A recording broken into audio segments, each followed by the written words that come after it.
What's up, y'all? So I wanted to answer a question that I've been getting by a lot of you, and it's where do I go shooting? I'm in Central Texas, so I go to this place called Jimmy's Gun Shop in Elgin. And I know a lot of you are around Central Texas. So if you're looking for a good place to go shooting, they got a great range here. They got a great selection of guns, and they're just some Trump-loving good old boys from Texas. So go check them out. I'm here all the time, so if you show up here and I'm here, come up, say hello, and we'll do some shooting. This is Frank, y'all. Y'all come on down and see us.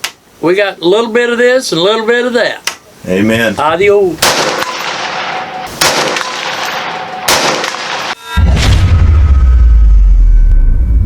I hope all y'all are having an American-ass day. I'm one of those weird guys that drinks coffee at like 9 p.m. I can sleep like a rock no matter what. So, liberal tears. There you go. I figured I'd answer a question that I'm getting a lot of. The question is, well, damn, what would you do if the crap hits the fan in the US? And my answer to that is simply, if you don't already have a plan, you are naive in understanding what is actually going on in America right now. I have a good buddy who's another YouTuber. We talk about similar things, but his name is Black Scout Survival. Really solid guy, really solid principles, and really solid advice. And so one of the most common questions I get is, well, Dan, why don't you start a militia? Or Dan, why don't you join a militia? And I think one of the biggest mistakes that people make is when they have a militia or they start a militia or they're a part of militia, they post all of their stuff online. If there is one thing that I would never use technology for,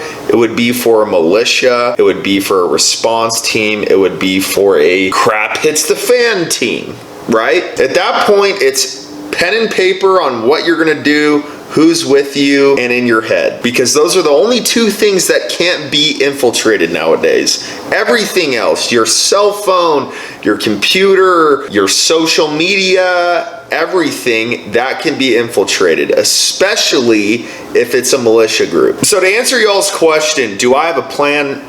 Always. Be prepared for the worst situation possible. And one of those might be this vaccine, right? They're talking about making this vaccine mandatory. And if you don't take it, they're going to put you in a box somewhere and quarantine you. You know, that would be a situation of you may need some people with you to make sure that you're not getting put in a box. But I think the one that is most important is if the election gets turned over from Biden to Trump. We all think that the riots and all that crap so far over, you know, Black Lives Matter and George Floyd and defund the police and, you know, whatever issue they came up with, we thought those riots were bad. No. There's not even going to be a word to describe how bad these are going to be if it's turned over. So, if you live out in the country and you got 50 acres and you got deer blinds and you got, you know, everything you need, the only thing I would say to prepare is make sure that you've got food for 1 to 2 months, you've got plenty of ammo, and you've got a woman there with you.